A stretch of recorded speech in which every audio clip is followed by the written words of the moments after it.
The fragrance of selfless love that has drawn the world into one family. The truth of an eternal message that has been revealed through every act and word. The fulfillment in service that has been taught by relentless sacrifice. The Lord's own life is indeed His message.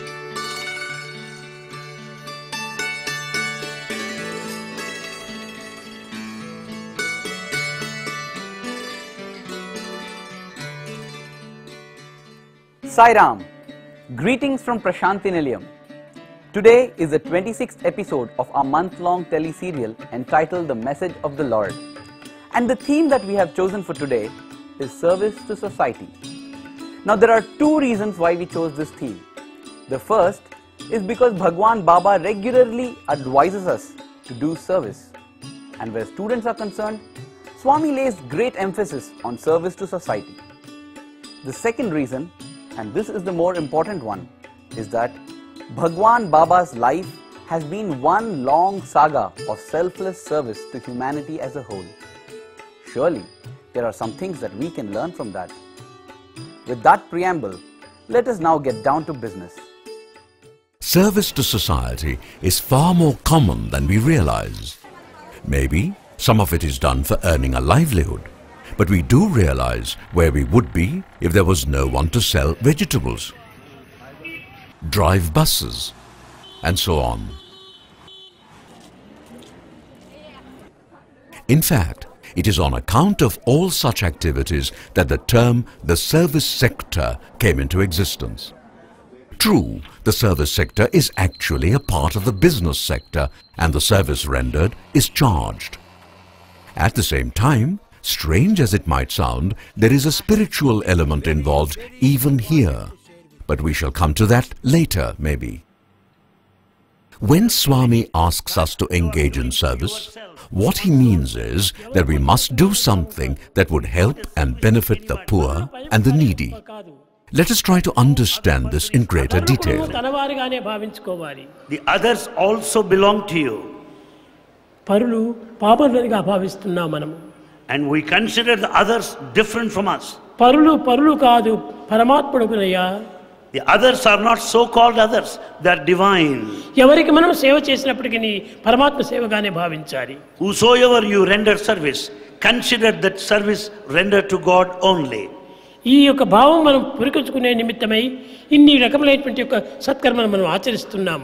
Only to foster that feeling, we undertake so many service activities.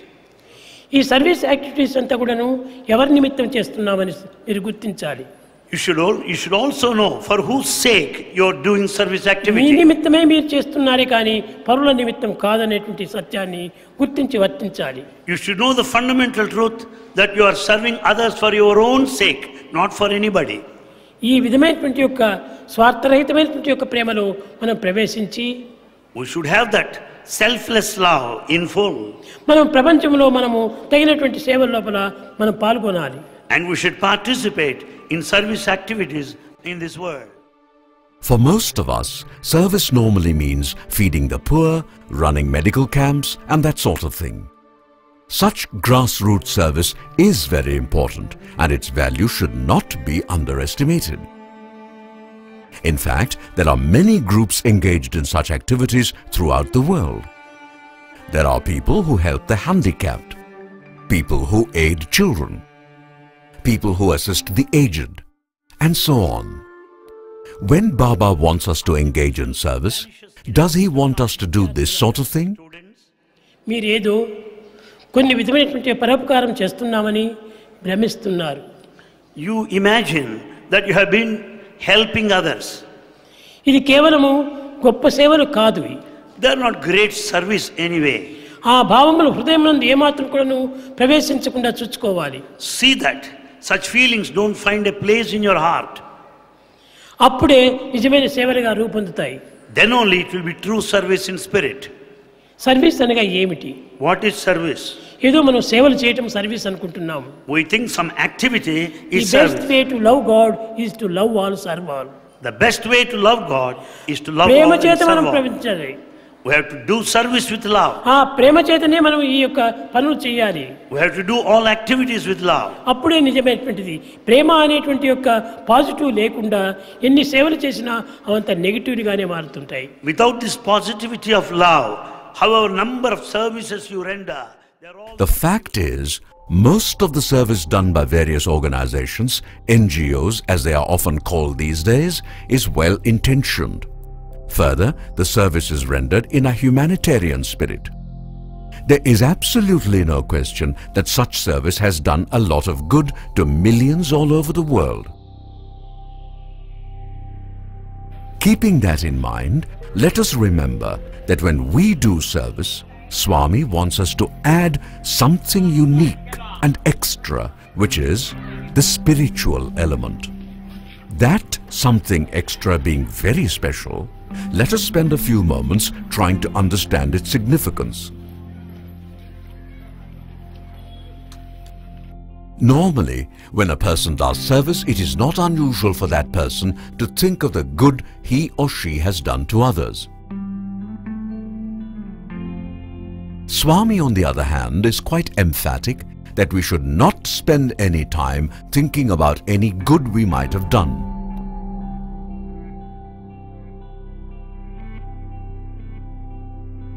What is more important, says Baba, we should reflect intensely on whether doing service has made us a better person in any way.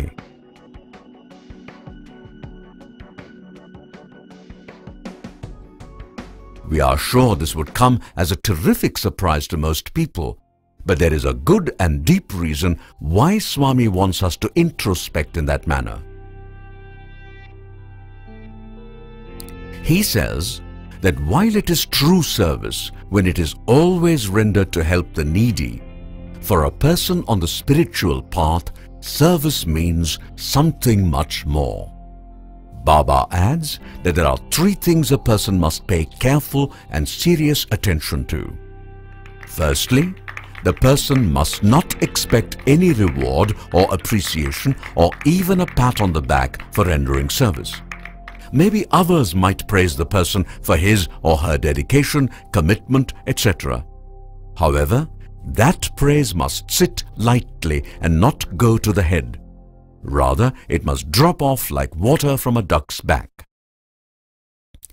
Next, the one who renders service must see God in the one who is served. This is very important, and this, by the way, is the reason why poor feeding is invariably referred to as Narayana Seva in Sai circles. It is never called poor feeding, although in practical terms that is what it often is. Thirdly, at the end of this service, let me think. Has it helped me in reducing my ego in any way? Has it made me more aware of the various kinds of problems that people face in their daily lives? How widespread is the problem? And can it be eradicated completely and dealt with on a larger scale? Baba's remarks are important and merit some attention because it is in the spiritual angle that the service rendered by Sai devotees differs qualitatively from the service that NGOs normally engage in. Since the year 2000, the students of Swami's University spend about 10 days or so every year going out in thousands every day to neighboring villages to distribute food and clothing and also to spread Swami's love. This service, called Grama Seva or village service, is usually done during the Dasara festival, which comes during the September-October period. Many outsiders often say, "You know, it is all nice to take out students to villages and all that, but frankly, what can one day of service in a village once a year do for that village? I'm not sure it is worth it." Superficially, what such critics say might appear to carry some meaning. But look at it this way. There are a little over 400 universities in India. In how many universities do students ever spend even one single day mingling with poor villagers, going door to door, spreading love and cheer? In fact, students living in urban areas hardly know what villages are like, much less about the fact that even today, 70% of the people in India live in rural areas. Baba, of course, knows all about the problems of villagers, having been born in one and having lived in that same place all his life. You know something? In the year 1985, that is to say in the year of his 60th birthday, Baba went to a village called Amegundapalayam, about 20 kilometers from Puttaparthi. This village is not too far from Puttaparthi, but even today, the access road is very bad since the village is in the forest region. No wonder the village has hardly improved.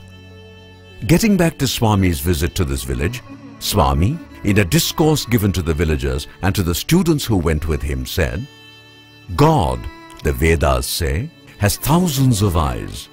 India has thousands of villages, and those villages are my eyes. So, dear students, no matter where you go, make sure you protect my eyes."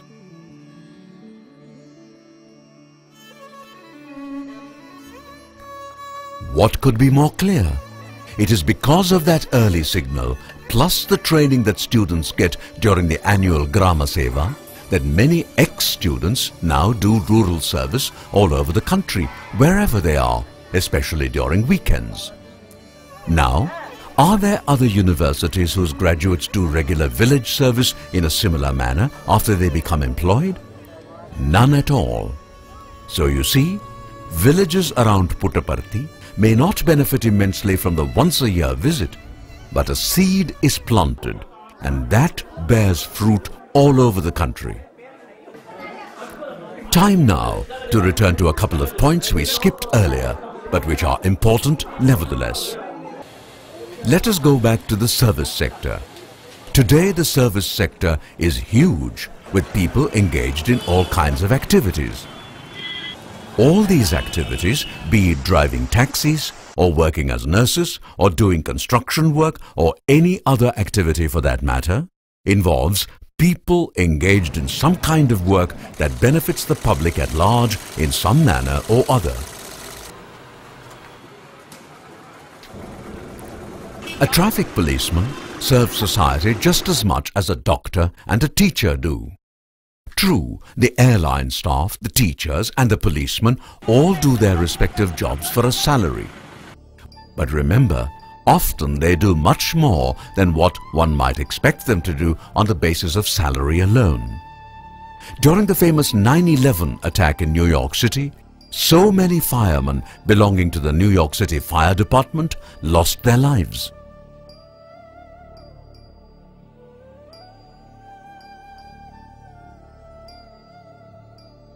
Similarly, during the famous Mumbai terror attacks, many policemen lost their lives, as also people doing service in hotels.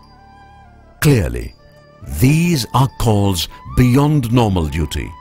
What we do not realize is that this sort of thing happens far more frequently than we realize and almost everywhere. Why? Because there is innate goodness in people. Which is why Krishna says in the Gita, and Baba also stresses, 1. Whatever be the work you do, think you are doing it for me. 2. Offer the work to me. And 3. Do so with love. This is how, says Baba, work can be converted into worship. Do you see what a great idea and convenience this is? God in His mercy tells us, I know how busy you are, so don't bother about going to a temple or church or whatever to pray. All you have to do is to convert your work into worship. You don't know how to do that? Well, here's how you do it. Suppose you are an airline pilot. just take a minute off before you start taxiing for takeoff. While flying, just go about doing your normal work. But when you land and your aircraft has come to a stop, take a minute off to offer thanks to God and offer the entire flying to Him. Your spiritual bank account would register a huge deposit. You can do the same thing if you are a doctor. Just say a short prayer before you start the surgery. After that, just be busy about your surgery. Concentrate on your work, for that is critical for the patient. It is when you do that, you treat the patient as God.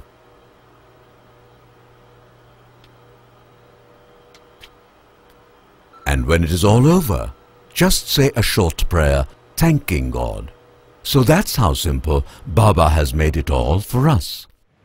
Now let us understand this message again in simple words. It basically means one might be doing work as a part of one's job. However, says Krishna, even that work most likely would involve service to the public in some manner or the other. In every case, says Krishna, think you are working for God, no matter who your employer is. After all, in the ultimate analysis, God is the boss of everyone. Remembering that God is always the boss, work diligently and sincerely, seeing God in the person whom you are dealing with. Finally, tell God, God, I did that work for you, and am now offering it to you with love. Please be so kind as to accept it. That's all. It's so simple. You do your normal work and get paid. But by thinking of God and offering it to Him, your spiritual bank balance also goes up. So, it's a win-win situation, and what better deal could one ask for? We all do work, no doubt, but there are some people who really take their work very seriously. And out of such earnestness and dedication, a lot of good can also come. Here is a real-life example. This occurred in the city of Mumbai. It happened many years ago when a general election was about to be held. A general election in India is a pretty big affair. And they don't come any bigger because India is the largest democracy in the world. Naturally, it takes a lot of preparation, plenty of hard work, and hundreds of thousands of election officials to get the job done. A lot of volunteers are drafted for the purpose, and during the election I referred to, one such draftee volunteer was a young lady doctor doing medical research in a leading hospital in Bombay called the Nair Hospital. She was thus a doctor plus a PhD. So when she was drafted for election duty, which many consider as routine and mundane work, many of her colleagues were very angry that a PhD was being taken away to waste her time doing some silly election job. They said to her, "You should not have agreed. You should have refused. It is beneath your dignity." The lady just smiled and said, "Well, I had no choice, and so I agreed." Came election day, and off this young PhD went to do her duty in a booth in a famous slum called Dharavi, which has since become world famous because of an Oscar-winning film. Next day, her boss, the dean of the faculty in Nair Hospital, asked this lady, "So what was the work you had to do in the election booth?" She replied, "I had to apply an ink spot over the finger after the person had cast the vote." "That does not sound exciting to me," replied her boss. The young lady then said, "Madam, actually I found something strange." "What was that?" "Well, I noticed that the nails of most of the women voters were white instead of being pink. I suspect all of them are suffering from hemoglobin deficiency. That is serious because if these women become pregnant, the babies would have all kinds of deformities. Many of those babies would then end up in our hospital and I would have to do the surgery. These are difficult operations, you know, and we must do something immediately to attend to the situation." The dean of Nair Hospital then promptly swung into action. organized a detailed survey which revealed that over 70% of the women in the slum had a hemoglobin count of less than 10 grams, which was quite alarming. A nutrition improvement as also an awareness campaign was immediately started, and over a period of time, the incidence of hemoglobin deficiency was brought down to 10%. Here then is a wonderful example of how a young and highly qualified lady treated a mundane job as important and was alert enough to observe something she need not have bothered about, as a result of which an entire slum benefited. That really is what Karma Yoga is all about. Now, is this all that complicated to understand? One last point and we are through. There is an important activity that does not involve field work, but it is also service. Very important service, we might add. Take climate change, for example. This, as everyone knows, is of critical importance to the very future of humanity.